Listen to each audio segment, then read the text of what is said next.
Good evening, everyone. It's John Randall again. I'm going to do my nightly sort of chapter walk through my book. Today we're going to do chapter 5. It's the fear of vulnerability. So for everyone out there, my name is John Randall. This is my book. It's time to open up, not man up. It's on Amazon. It's £12 for the hardback. It's doing quite well. Thanks for everyone. So yeah, if you're interested, have a look. It's chatting about men's mental health. I break it down chapter by chapter, and I really keep it simple and to the point, really, and try and keep it as easy as to read as it can, really. Yeah, so have a look. I've been putting messages out there and doing videos on TikTok. My TikTok is at RandallJ215. There's a link to my YouTube channel just below. If you can go on that, like and subscribe. I'm updating. I'm probably going to do like 3 videos a week with updates for the book until we get to the end of the book, and then we'll start doing something else and have a chat about it in general, really. What was I going to say? I lose myself now. So yeah, so we'll start with chatting about the book.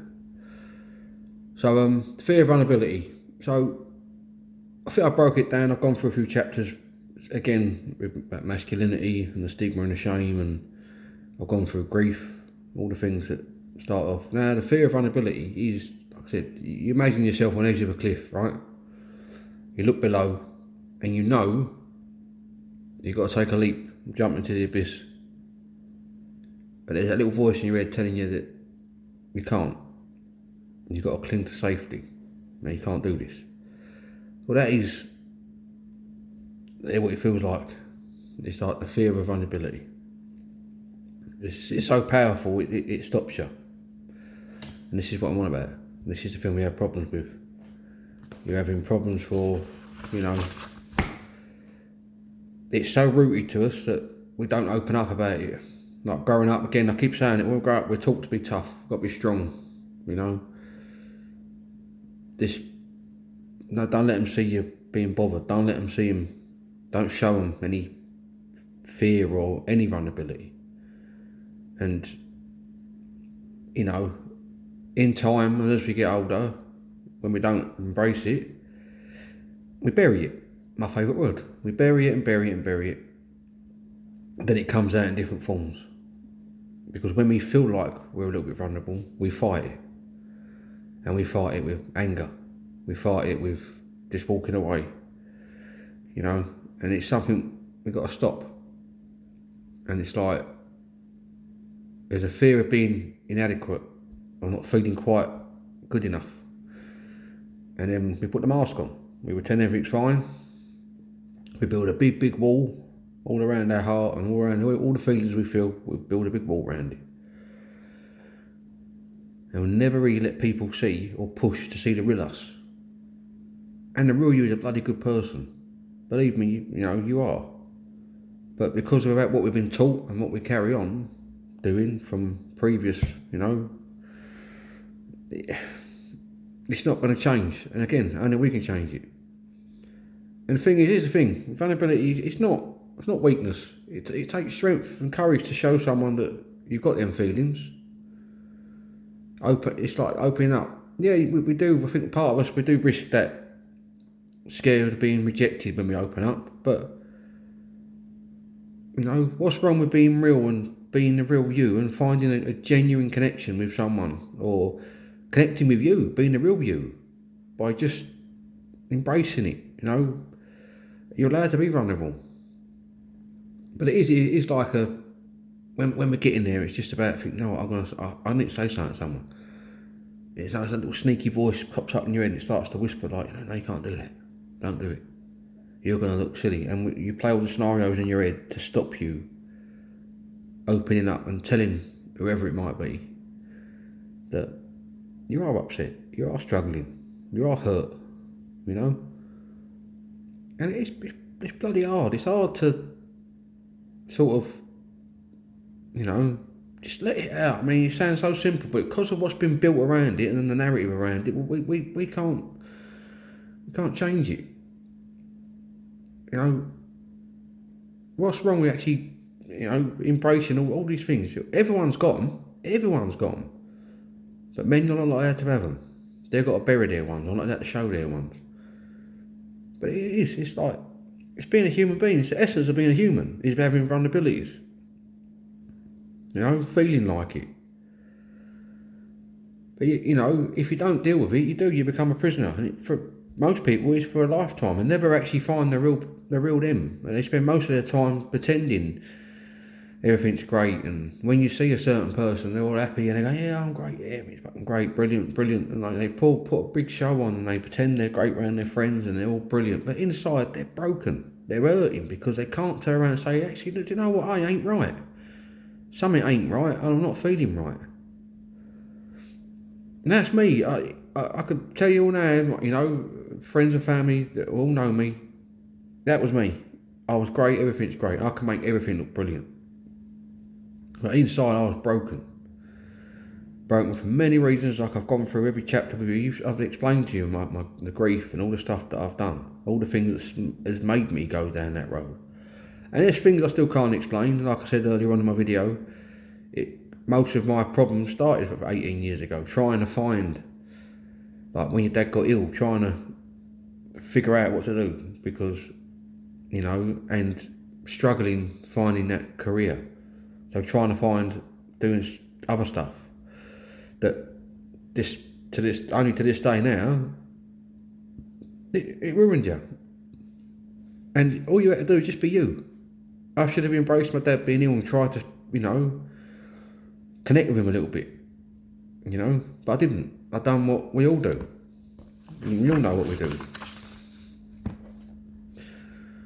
But if we can embrace it and let it out, then believe it or not, that, you know, it'll be like a magical feeling for you. I know it sounds a bit over the top, but it will be. Like, you know, you could find a true intimacy with someone, a true connection, a true belonging with you, or with a person, someone, a friend, or someone you never thought. By letting it out, you might find that one person that, it's like, wow, I really could get to know that person because he's letting me in, or, you know, he's really opening up, or he's got proper feelings. Because we're not allowed to have feelings. We're told, and like I said, with the suicide rates going through the roof with men, especially young men, it all stems from things like this because they've got to live a certain way and they've got to stick to that way. And it's like, well, you know, surely we've got to try and change that. It starts at all of us, all us men uniting together, you know. Like your women, your wife, your sisters, all the people that are in your kids, all sitting there going, you know what, you're allowed to be like that. Just let me in. And also, don't just assume that I've got to be a certain way. All men have got to be men. Yeah, we can be men. Don't get me wrong, most of us have got it in us. But just let us find that other side. You know, work with us. We all got to start making each other feel comfortable. No matter who we are, we've got to be able to be comfortable to say, look, I'm not all right. You know, I'm not dealing with this well. This is overwhelming me. One of the biggest things for me is overwhelming. Something not going right. Instead of like nipping it in the bud and saying, look, that's gone wrong, or I'm not happy doing that, I just let it carry on. And what did it do? Made me ill. You know, made me comfort eating, pretending everything was fine, lying to people that I loved the most. To extremes that don't make sense, or even don't make sense to me, you know. But I've done it because that's what I thought I needed to do to cope. And there's many things that I did, like, you know, as I said, there's other bits that tie into it that I can't talk about. But all these things, they played a part. I used to try and gamble to find more money, to try and do this, to try and find a shortcut, you know. I still have my struggles sometimes with that, you know, and I'm being honest, I have to. I've got to be honest with myself. I really got to start being real about things, you know. So just remember, like, we need to take a leap of faith, you know. Let's go to that cliff. Let's jump off that cliff, you know. Let's go and change it all. Let embrace the vulnerability. Let it all out, you know. It could be the first. It could be a gateway to feeling so much freedom and healing and build, you know, being a proper human being, being able to embrace all the emotions that we're allowed to have. Stop this thing where men have got to be men. All men can be men when they have to be. I've said this. But deep down, like I said, like you got a lot of people think the men, they've got to be providers, they've got to do that. I get that. But both of you can be providers. Your partner, your wife, boyfriend, or whatever it is. It's 50-50, you know? We're protectors, of course we are. When you have kids and when you're with, your family, you do protect your family. It's just, that's normal. But there's no harm in it actually saying, I'm upset and not feeling great today, or, work's getting too much. I'm worried about money all the time. I'm not happy with what I'm earning, what I'm doing. There's no shame in it at all. It's got to stop. It really has got to stop. Because at the end, you're ruining yourself. You're ruining you. And you're probably a perfect bloke, a nice bloke. Well, we're not all perfect, but you know what I mean. You're a nice guy. Look at your good. Don't always look at the negative, which I still do to this day. I have them battles, but it's doing these, talking to you guys, writing a book, trying to find something that engages my brain, so I don't think about all these things. And it is helping slowly. I am beginning to find myself. I am getting my confidence back. My confidence is really, really low. I don't like the way I look. I have a battle with that all the time. Then I start looking at things and going, do you know what? There's nothing wrong with you. You're fine. You just got to love you. There are things that I can change, but it's up to me to change them. But I've got to love me for who I am. Otherwise, I ain't going to go nowhere. And I've got to love me for, for embracing being vulnerable, because I am vulnerable. And all the things I've gone through, and I've gone through a bloody hell of a lot, and I've told you guys what it's like, and I've got every right to feel like that. But I also have put through people through a lot of shit for not understanding and not just talking the truth, and there's something I've got to deal with, and in time I will. I need to have sit-downs and talk to the people that I hurt and clear the air and actually say, and then there are things I need to say, truthful things that, other stuff that's gone on, that only now I feel like I can say. I've had to wait a long time to feel like I can unload all this stuff, all the reasons why I've done all this crazy stuff. It's only now it's all starting to make sense to me, and it's only now I feel comfortable in being allowed to actually be me, be the real me, and actually be left alone to actually say, no, what, go on, you can go and say what you need to say now. To the right people, that is. And that's all it is. And it's like with us, us men have got to understand, and it is like, I can't stand that fucking word, man up. Because generally it doesn't mean anything. Man up. Yeah, I told you, when it started off, it was just a term of banter for a game of football, so you get it then on a football pitch, because there's all sorts of banter on a football pitch. Things get said, then when you come up it, they're done. This word has followed us around everywhere, and it's become everyone's easy go-to to have a dig at their, bloke they don't like, or their friend or their husband when they have a row and they get down. And well, you need to fucking man up. No, you fucking don't. You need to have, open up. Open up's being a man and telling them what you feel. Telling yourself, this ain't right, I ain't right. Now, I'm going to go briefly on about triggers. Now, this is something that really annoys me, triggers. It's like, it sounds like it's triggers, that's a bit like a scary way of putting it across, but it is. You look at your triggers. Listen to your body. Because when you're out there and it could be someone you were friends with for a long while, we don't know, and and your body doesn't like what they say or what they do. It's telling you that, look, that's not the right person to be around. Or you need to tell them person about themselves. Listen, I don't like the way you talk to me. And if they're real friends, they'll listen and they'll understand. If not, you move on. You keep around positive people who appreciate you for you. Having a mental illness or having a flaw of some sort, or dealing with grief, it's not nothing to take the piss out of. You need to be there, be supportive and understand, because when you won't know it till you go through it. And that's the thing about grief. People sit there and go, they're looking down, you get all that normal stuff. Till that person's gone through it and lost the person that you lost, they don't understand it. They try, of course they do. Even the ones that are generally trying, And much as you see it and you go, you know what, you're a nice person, but you ain't going to understand it till you go through it. And that is what you've got to understand is again, don't judge anyone and don't think you can say all these things because till you lose your mum, till you lose your dad, till you lose a child, or till you lose your best friend, you know,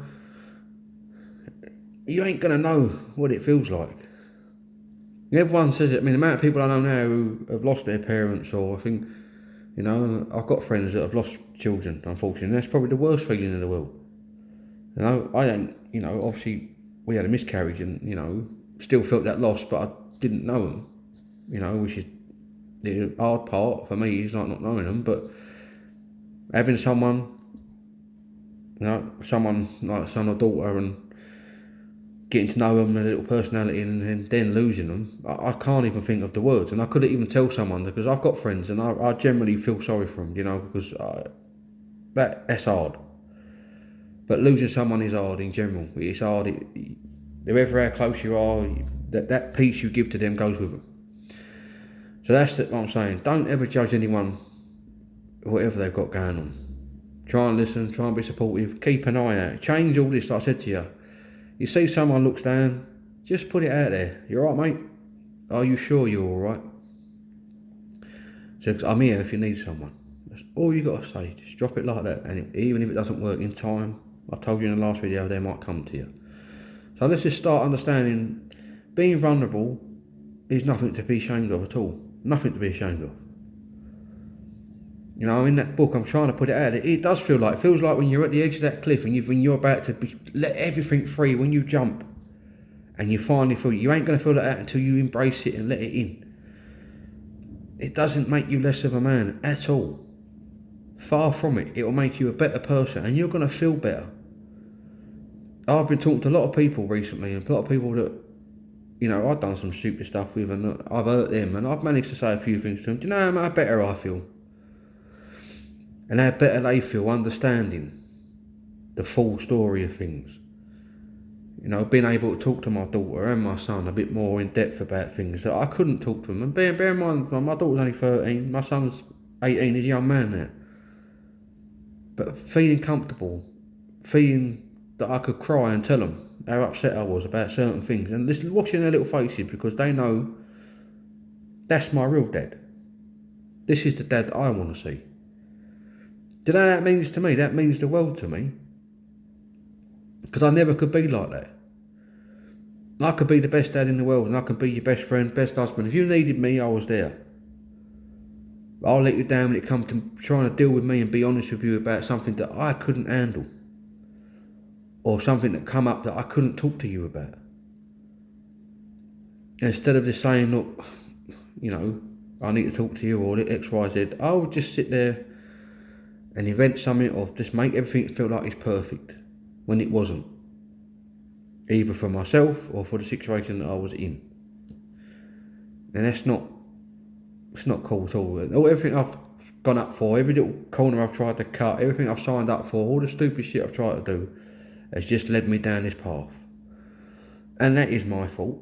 And I'm learning from that. And I'm learning by talking about this because it all stems from being unable not to talk about stuff and feeling like I'm not allowed to be that side of a man. I'm not allowed to be upset. I'm not allowed to cry or actually admit to you that I'm struggling. You know? And we all do it. You know? And I'm not saying, you know, it's not just men, but men are the ones who have been, we're all brought into this world with the same thing. No, you don't cry. Come on, up you get. Sweep it to one side, put it under the carpet, let it go. And all that does is fuck us up later on. And we spend so much time trying to, I don't know about yourselves, but me, I spent so much time trying to make sure I taught my son and my daughter differently. Don't want them to be cold. Don't want them to be judgmental and thinking that all this stuff that people say is bullshit, because it ain't.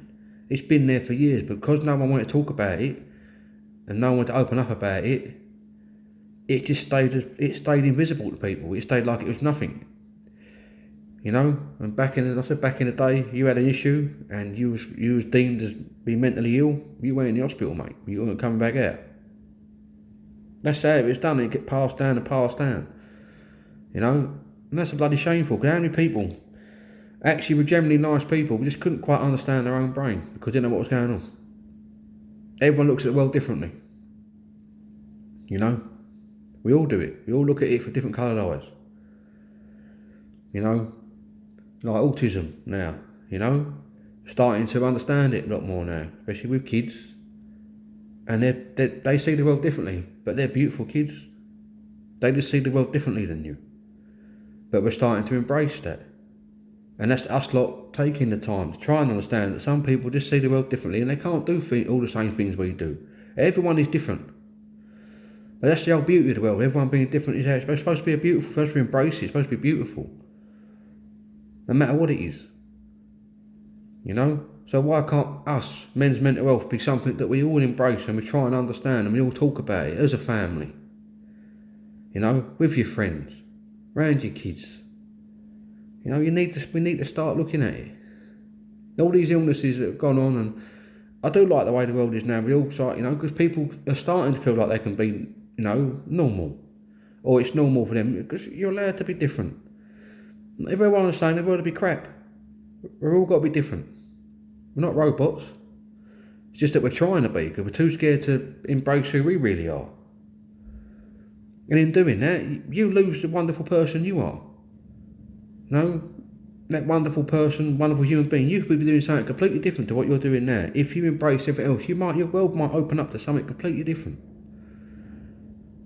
I look at the world differently now. I'm still the same. I've still got little battles and that, and that's going to come with time.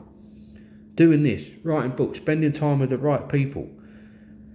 And when the time comes, talking to the people that I owe a conversation to, that I owe honesty to get that weight off my shoulder. Then to focus on the man I want to be.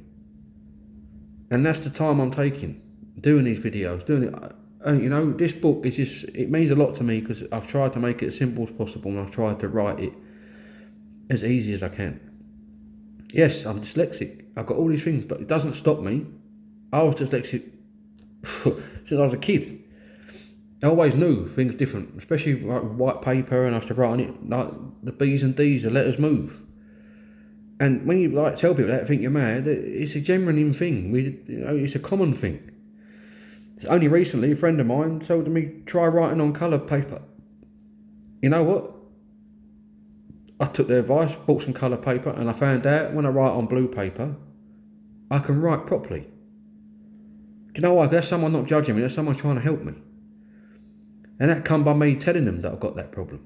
So imagine what it is when you tell them that you see things differently, you know?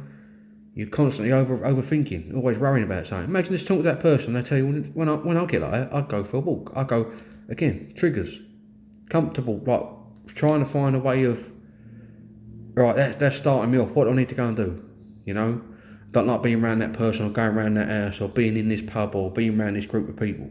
Whatever it might be. It could be a sound, it could be a smell. I know it's saying that all these things can start you off. Then find out what makes you comfortable. Me, I found going for a walk, being around nature, just on my own, and just looking around and appreciating what was around me. What's there right now that I can see, that I can control, but also can take my mind off of things. Walking around, and it sounds mad, I love to walk in the rain. I used to walk around a massive park in the rain, because no one's in there. It's dead in the park. You walk around, I can have a good walk around there. I don't care if I'm getting soaked. A good hour's walk in the rain, or listening to rain on thunder. Used to chill my brain out. Never even knew that. How did I find out? Because I started learning about myself. What would help me? Being in that hospital made me do that, because it is a scary place to be in. You do hear things and see things that really open your eyes up. Then you've got to find a way of being comforted. What comforts you? I started exercising. The little things. Look, I ain't going to lie. As my saying says, I went from a young stud to a spud many a time, you know? And we all go to a spud because we get comfortable and we forget about ourselves a little bit. And sometimes comfort eating and being happy, yeah, you'll be happy, but watch what you're eating. Your eating habit's telling you something. Something ain't quite right. I keep sleeping. You know, I slept quite a lot when I come out. I kept getting little naps, but I thought it's because I've been mentally tired for so long. There were signs of depression and stuff like that, little signs that are there that something ain't quite right. So just listen out, look out for them. That's all you got to do. You know, but it starts with embracing, that scary word of being vulnerable. We're allowed to do it. We are allowed to do many things. But we keep on stopping ourselves. So look, I'm going to end it now. Thanks for listening. I had a bit of a ramble, I'm sorry, but I'm letting it all out. I'm getting there. This is my kind of therapy. It's helping me. But look, it's the book again. It's on Amazon. It's time to open up, not man up. Right there it is. Ooh. Right.